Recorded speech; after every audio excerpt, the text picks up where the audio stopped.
कभी महिला दिवस, तो कभी पुरुष दिवस, कभी रेडियो दिवस, तो कभी टीवी दिवस, कभी फादर्स डे, तो कभी मदर्स डे।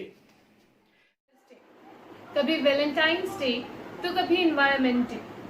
क्यों होता है हर दिवस इतना खास? जानिए हमारे साथ दिवस स्पेशल यंग तरंग पर।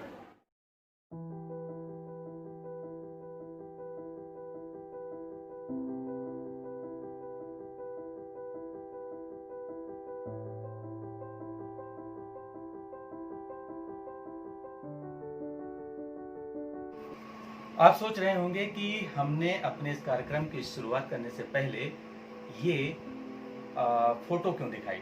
दरअसल हमारे देश में जल, जंगल और जमीन के क्या हालात हैं यह सबको पता है। आज हम विश्व पर्यावरण दिवस मना रहे हैं, तो हमें एक बार फिर जल, जंगल और जमीन पर चर्चा कर रहे हैं, पर्यावरण पर चर्चा कर रहे हैं। लेकिन ये सिर्फ एक दिन के चर्चा करने से नहीं होगा, ये हमें साल के 365 दिन सोचना होगा कि हम अपने पर्यावरण को कैसे बचाएं।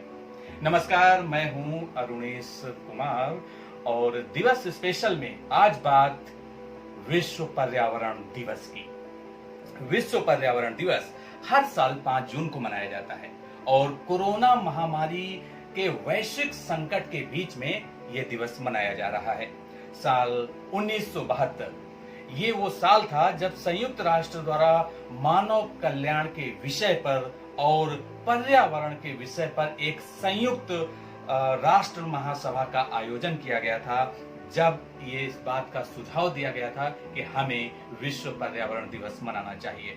इसके बाद 1987 में इसके केंद्र में बदलते रहने का एक सुझाव आया और उसके बाद से ही इसके आयोजन के लिए ये चुना जाता है। और इस बार का जो हमारा विषय है, जो थीम है विश्व पर्यावरण दिवस की, वो है बायोडाइवर्सिटी अर्थात जैव विविधता।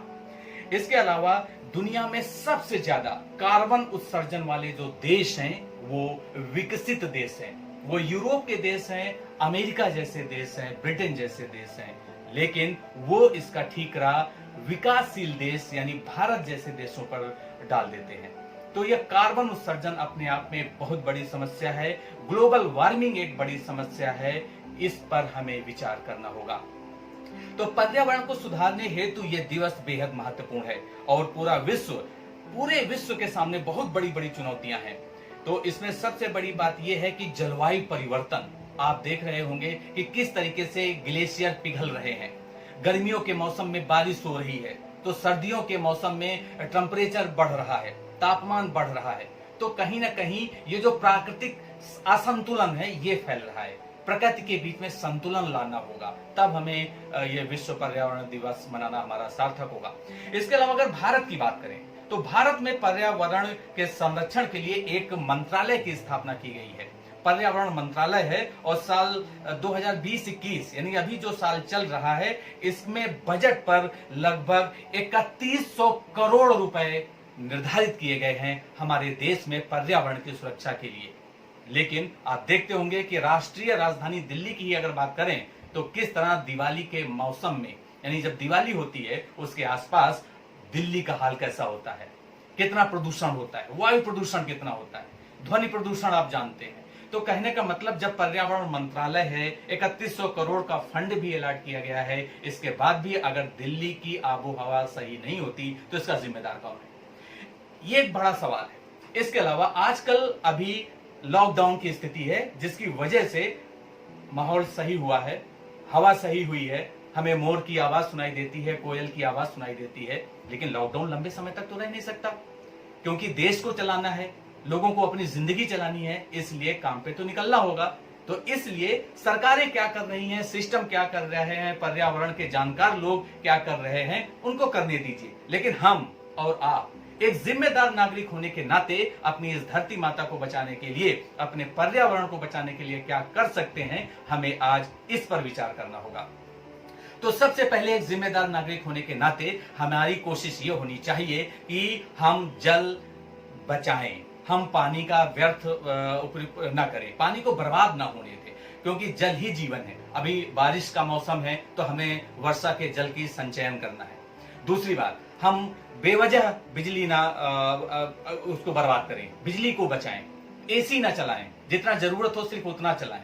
इसके अलावा पेड़ लगाएं। अपनी आदत में ये डाल लें कि हमें हर महीने एक पेड़ लगाना है, उसकी देखभाल करनी है, ताकि पेड़ से जो है छांव मिल सके और पर्यावरण में संतुलन रह सके। अगर कहीं भी पेड़ काटे जा रहे हैं, कहीं भी कुछ ऐसा हो रहा है जो पर्यावरण को नुकसान पहुंचा रहा है, तो आपको एक जिम्मेदार नागरिक होने के नाते उसके खिलाफ आवाज उठानी होगी।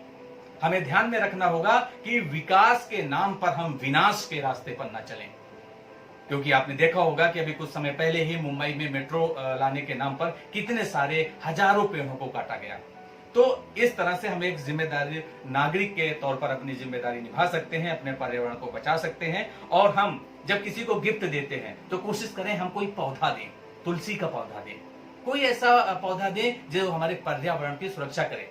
हम अपनी बालकनी में पौधे लगा सकते हैं, गमले लगा सकते हैं, पानी उनको डालें। तो कहने का मतलब जितना ज्यादा हरियाली होगी, ग्रीनरी होगी, उतना ही ज्यादा हम अपने पर्यावरण की सुरक्षा कर पाएंगे। इसके अलावा बहुत सा पर्यावरण आप देखते होंगे कि जो होता है, जो पब्लिक ट्रांसपोर्ट होता है या लोगों के अपने वाहन होते हैं, जैसे कि सबके पास शहरों में तो एक ही घर में 3-3 गाड़ियां हैं, कार हैं, तो उनसे भी डीजल हो या पेट्रोल हो, किसी से भी चलने वाली कार हो तो उसका नुकसान होता है, हमारे पर्यावरण का नुकसान होता है, हमारी हवा को नुकसान पहुंचता है। इसलिए बेहद जरूरी है कि हम साइकिल ट्रैक के रास्ते पर वापस जाएं।